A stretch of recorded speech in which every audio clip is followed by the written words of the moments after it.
Everyone. Welcome to week 9 of your BBA elective course, Advertising and Promotional Strategies. For this week's session, I'll be talking to you with regards to the topic allocated for week 9 as per your course outline. So let me show this outline and the relevant topic to you. As you can see here, for week 9, our focus will be design and production, print art production, radio or television art production, and digital ad production. In this regard, I'll be sharing an example of Intel channel, which is a YouTube channel for Intel Corporation. Besides that, I'll be sharing some links of advertisements or commercials which you will be required to watch besides this video lecture in order to further understand or better understand some of the aspects of the design and production of an advertisement or commercial. Now, getting back to this PowerPoint presentation, as the topic is in front of you, design and production. And now, please remember that during week 6 of this course, as well as week 7, we have been covering or discussing the concept of creative advertisement, especially how ads are created.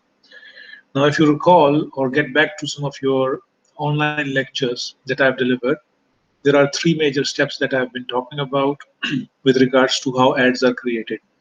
The first step connects with the principle of creativity and the focus on developing the creative idea or the creative concept using this principle of creativity,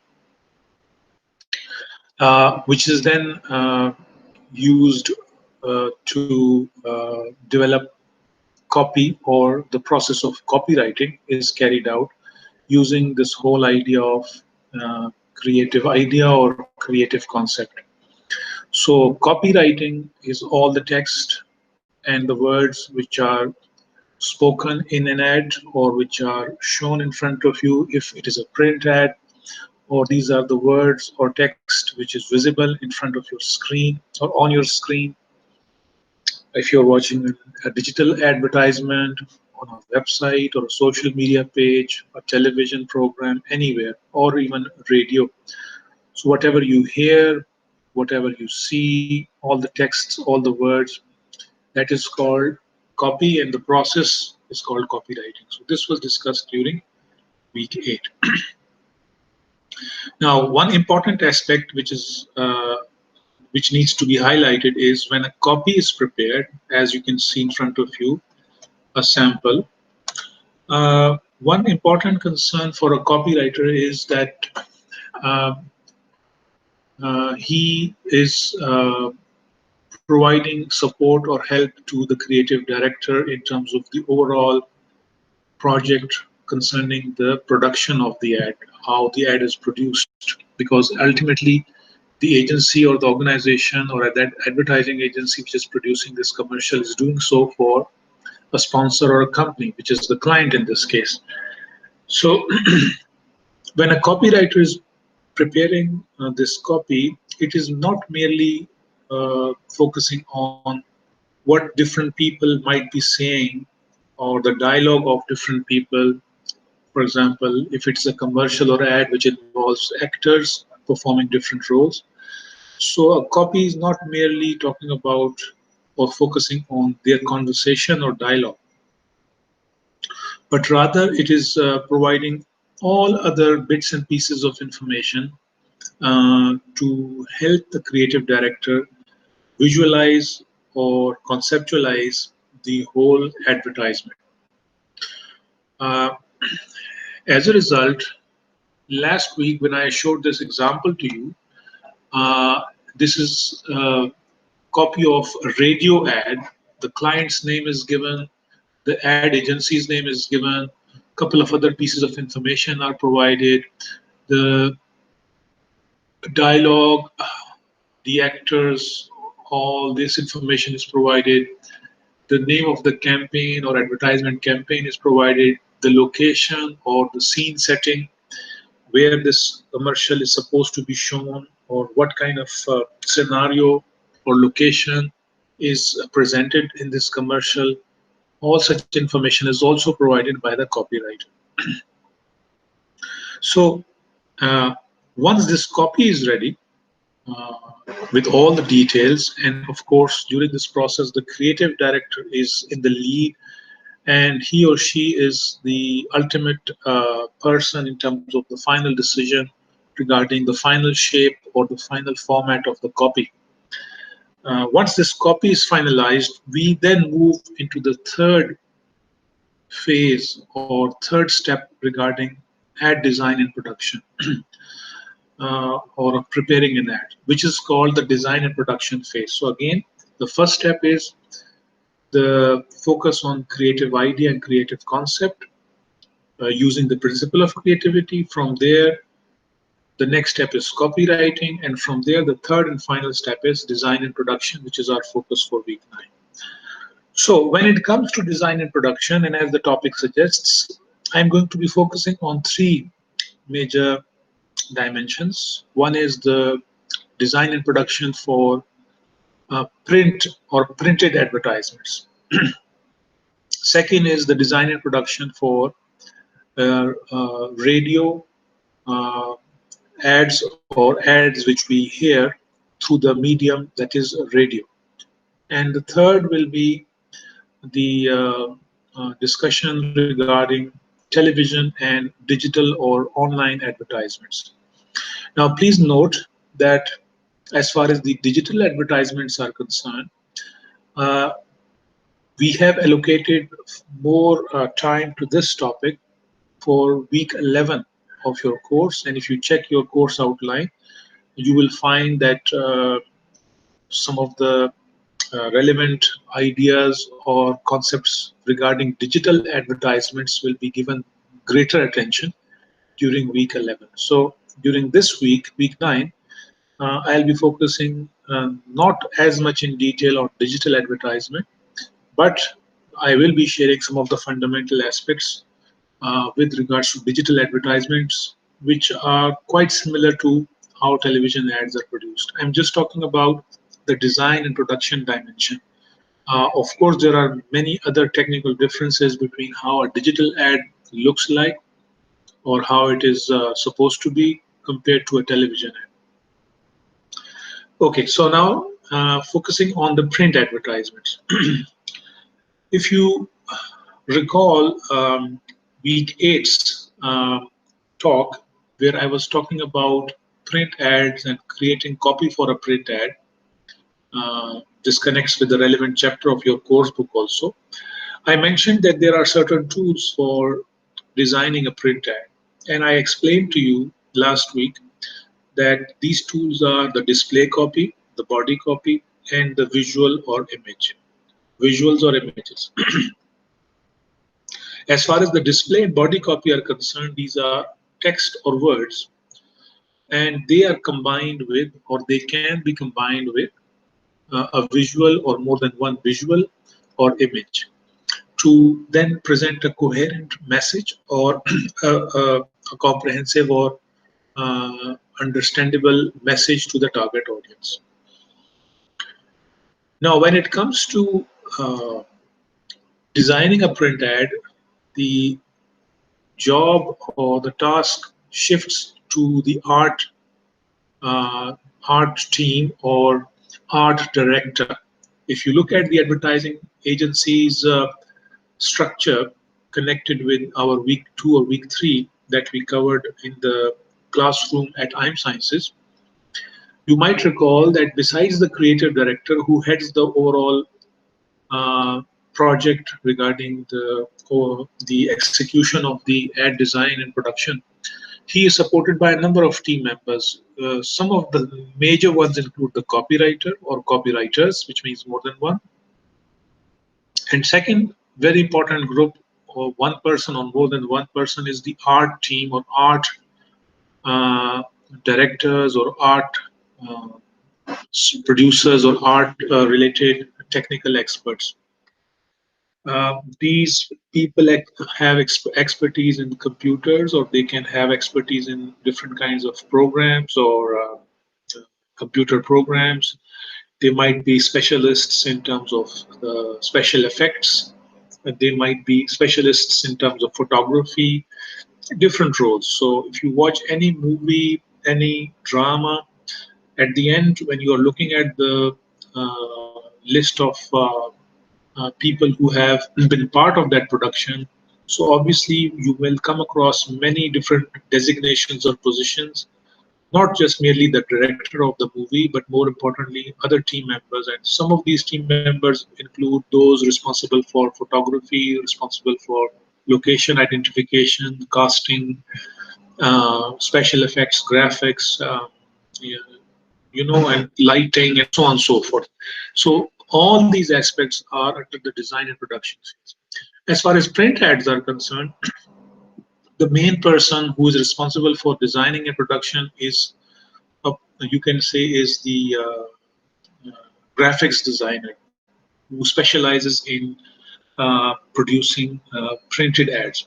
And his job or her job is designing the display copy, body copy, and selecting or designing the visuals.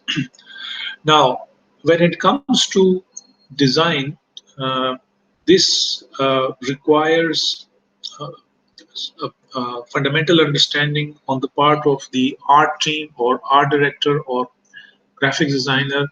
They need to have a strong understanding of a number of different things before they engage in the design and production.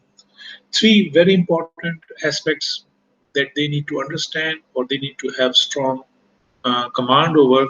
One is the understanding of primary colors or how colors are used. They have to have a very strong sense of different kind of colors because this is a print ad. In many cases, it is likely to be multicolored. It's not always the case because you might have come across many ads which are simply printed in black font in local newspapers. But a number of times you come across colorful ads. So then the designer or the graphics designer or the person responsible for design and production of a print ad has to have a strong understanding of colors, especially primary colors. He or she needs to have a strong understanding of the concept of layout, and he also or she also needs to have a strong understanding of the printing process. Now I will be explaining these dimensions one by one. So when it comes to colors, some of you might know that there are three primary colors, which are the source of all other remaining colors that we see around ourselves. So these three primary colors are red, yellow, and blue, as you can see in front of you. And it is through the combination of these three primary colors that all the other remaining colors are uh, created. So, for example, if you mix red with yellow, you will come across the shade orange. And similarly, if you mix blue and yellow, you come across the green color, and so on and so forth. And ultimately, in the middle or the center, you find the black color. Uh, why is it important for the graphics designer or the art director responsible for design and production of print ad to understand these colors? Because uh, the choice of these colors will influence the uh, visual appeal of the ad. It will also influence the cost in terms of how much cost will be required to uh, print such ads on paper or any other medium. So, for example, any ad that you come across in a newspaper, uh, which is simply printed in a single color black font or black color, we call this a single color ad. Any ad which you come across where you see uh, uh, any of the primary colors, for example, blue, only red, or only yellow, then we call it also a single ad color. However, if you come across an ad in which you see black along with at least one primary color, for example, blue, then in this case, the black and the blue being printed, this is called a two color ad or double color ad. Now, I'm sure you understand that as you increase these colors, the cost of printing also increases. Now, please remember that any colored ad that you see in which there are different colors presented, this is called a four color printing or four color ad, which means that it has a combination of red, yellow, blue, and black mixed in different shapes and forms. So for example, if I show you this example of this is a small example of an ad, you can say this is a four color printed ad in which multiple colors have been used in different shades to generate a presentation of a product, which is in this case goldfish, whichever it is, that's not our concern. But we are trying to understand how these colors are used. So again, the more colors that you use, the greater the cost and the greater the ability required on part of the designer to understand these color combinations and how to, mix and match these colors to create appeal or attraction as far as the reader or the target audience is concerned. Second aspect is the layout. Layout means how the visual and the text or copy are going to be placed as far as the ad are concerned. So for example, if you look at this example, and if you go back to some of the examples that I discussed last week, where I showed you a number of different ads when I was explaining uh, copywriting, um, this rectangle that you see is the overall canvas or ad space. So within this canvas or ad space, where will the visual be placed? Where will the text be placed? Where will the other visuals be placed? How a balance will be created? How the margins will be balanced? Uh, and so many other dimensions. All these aspects are called layout. So a designer has to have an understanding of how to balance text with visuals, how to balance the visual and text with the canvas or the overall ad space. This is called layout in terms of how these different dimensions are spread across the canvas. So this is the second point which has to be understood. Any ad which is not properly following the rules or requirements of proper layout, again, please note that it is likely to be unable to grab the audience's attention. Uh, so that's the second aspect. And finally, the third point is printing process, as shown here. When we say printing process, uh, it means when the ad is finally designed, the layout is finalized, all the color combinations are finalized, the client or the sponsor approves the ad, then it goes into production process. So for example, if an ad is going to be printed in a local newspaper on the front page, and if it is a multicolored or four-colored ad, uh, the final designed version or copy of this ad will be given to the newspaper printing house or printer. And as they go into this printing, it depends what kind of printing process they use. For example, generally speaking, there are many, of course, there are many kinds of printing processes, but generally speaking, there are two dominant or fundamental processes of printing. One is the industrial or commercial printing as per the traditional conventional method, where a printer prints a document, a newspaper, a book, anything, using the four-step process. By four-step, I mean that as far as the colors are concerned, a paper goes into the